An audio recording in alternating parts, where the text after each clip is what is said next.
જગ્યા અને આનંદ છે કે આપના આટલા સબસ્ક્રાઇબર છે અને તમારા થકી અમારા ઈસરા ગામના આ પવિત્ર સ્થળની વાત પહોંચે એવું અમે ઈચ્છીએ છીએ. હાજી ના, અહીંયા આવીને બહુ મજા આવી અને ભાઈ અહીંના કાર્યકર્તા છે તો એની પૂરી ડિટેલ આપી. અહીંયા આગળ જતા બહુ ભવ્ય મંદિર બનવાનું છે અને આજ અહીંનો માહોલ જોયો. આટલી બધી ગર્દી છે પણ એકદમ તમને અહીંયા શાંતિ વાળું લાગે. નકર આટલું મારા હોય ને ત્યાં થોડી ભાંગતોડ ને એવું બધું હોય, પણ અહીંયા અમે સવારના અહીંયા છે એકદમ શાંતિ વાળું છે અને હૃદયવાળી જગ્યા છે અને એકદમ મજા આવે એવું છે. અને હમણાં ભાઈ ઇન્ટરવ્યુ લીધું એમાં કહેતા હતા કે આગળ જતા બહુ ડેવલપ થવાનું છે બધું, એવું બધું છે.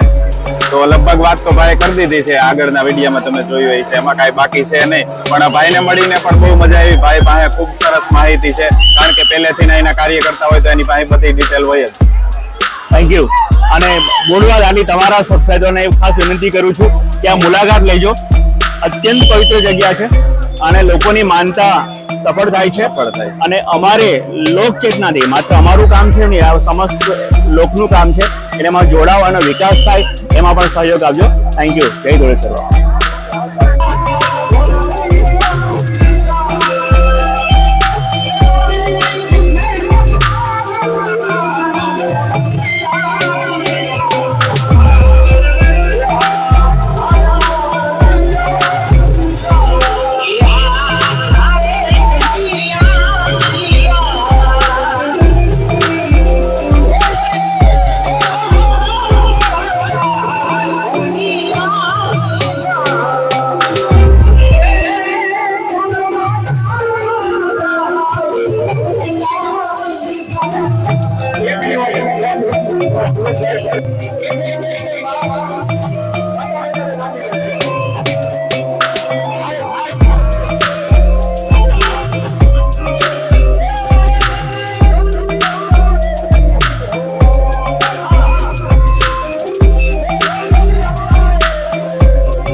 જેવા બાપાને યાદ કરવા છે અહીંથી, કારણ કે બાપાના સાનિધ્યની અંદર મેળા હોય.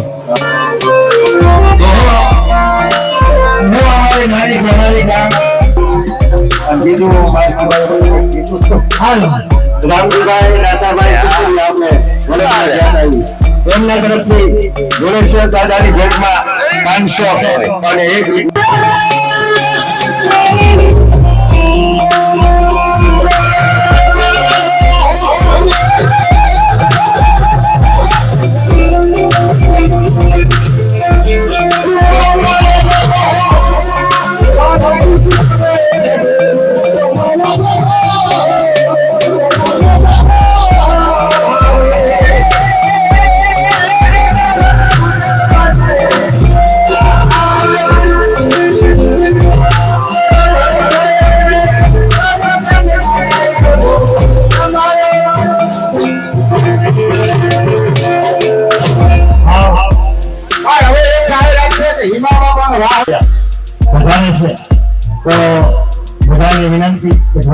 બેસવા માટેની વ્યવસ્થા કરાઈ આવી ગયા છે.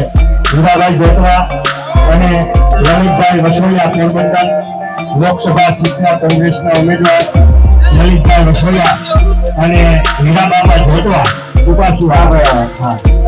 અને ધોળેશ્વર દાદાની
જોરદાર તાળી બજાવો.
તો દર્શક મિત્રો અહીં આપણે આ જોયું છે ભવ્ય મેળો છે, ચંદેર છે, નાના નાના હુંડો બધા રમકડા અને કેટલી બધી સુવિધાઓ છે. આગળ તમે જોયું તો મહેલ પણ છે અને ઘણા એવા રાજકારણી નેતા પણ અહીં સામેલ હતા અને જોયું ખૂબ જ આનંદ આવે. ઘેરે પણ પકડી આ જે મેળો છે ને અદ્ભુત મેળો છે.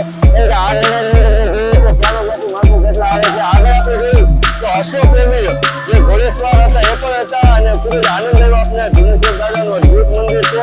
આ મંદિર જો તમારે પગે લાગવાનું હોય કે કઈ જોવું હોય અને આ મંદિર એક મોકલાય કે છે કે આજે આપણે હોળાસ્તા આવે ને એને જોઈશે અને એના વર્ષે પછી હોતા નથી તો કેટલું હવે મારી દ્રષ્ટિએ લાખ સવા લાખ માણસો છે અને ખૂબ જ આનંદ આવ્યો.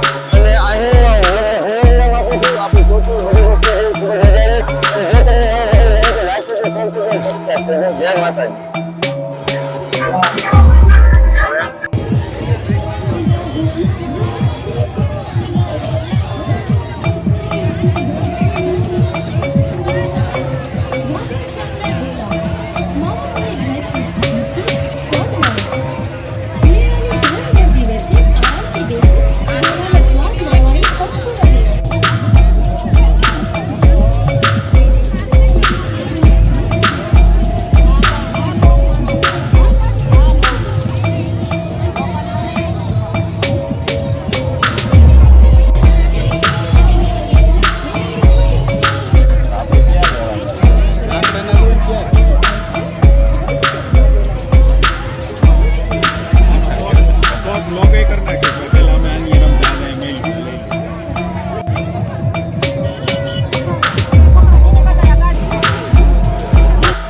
તો દર્શક મિત્રો આપણે મેળામાં આવ્યા છીએ અને અદ્ભુત માણસ છે. તમે જોઈ શકો છો લાખ સવા લાખ માણસ છે. પણ મારી ફેવરેટ વસ્તુ તો આ રમકડું છે. નાનપણમાં બહુ જ એમનો પણ હવે મને ક્યાંય જોવા નથી મળતા, લુપ્ત થઈ જાય છે.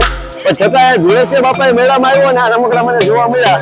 એટલે રમેશભાઈ ની દીકરી છે જાહલ, રામભાઈ નો દીકરો છે નવગણ અને મારી દીકરી કિસ્સા ત્રણેય માટે છે રમકડા લીધા છે અને જૂની યાદી છે. કેમ કે આ ઓલ્ડ ઇઝ ગોલ્ડ અત્યારે આ જોવા નથી મળતા પણ આ લીધા છે અને આ મેળામાં ખૂબ જ આનંદ આવે છે. તમે પણ આવજો આવતી વર્ષે. આજકાલ તો સમય જતો રહ્યો છે તો ખૂબ જ આનંદ આવે એવો મેળો છે.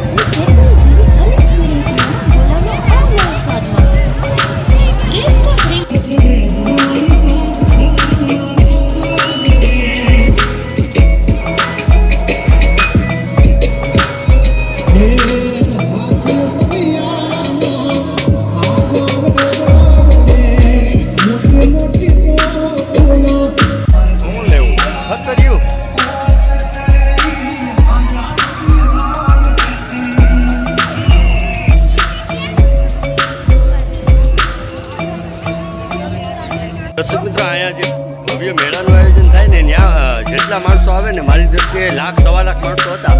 એમના માટે પ્રસાદની પણ સુવિધા છે, અવિરત ચાલુ જ છે. ગુંદી ગાંઠિયા અને જાતિ તાકાતમાં માણસો પણ જમે છે. જેટલું માણસ આવે ને એટલું બધું જમાડે અહીંયા. કેટલાક માણસો હોય છે? લાખ સવા લાખ.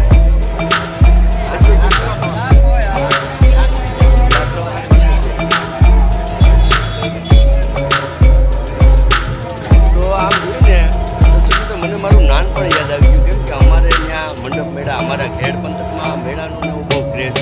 અમારે રામાપીર સંપ્રદાયમાં જે હોય સનાતન સંપ્રદાયમાં તો મેળા ને એવું બહુ અમારે થતું હોય.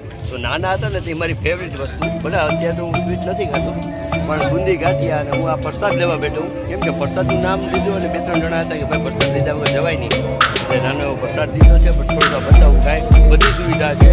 લાખ સવા લાખ માણસો છે, અવિરત ચાલુ છે. ટૂંકમાં માણસોને કોઈ ભૂખા જવાય નથી દેતા અને ખૂબ જ સેવા સારી કરે છે. અને જે તે સમયે ડેવલપ થઈ જાય ને અદ્ભુત નજારો છે. અને તમારે અહીં આવવું હોય તો આમનું લોકેશન પણ હું નાખી દઈ અને એક પેલી ભવિષ્યમાં આ મેળો કરવા રહે છે. કેમ કે એકદમ આનંદ અનુભવ થાય અંદરથી.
બનાવવામાં આવે.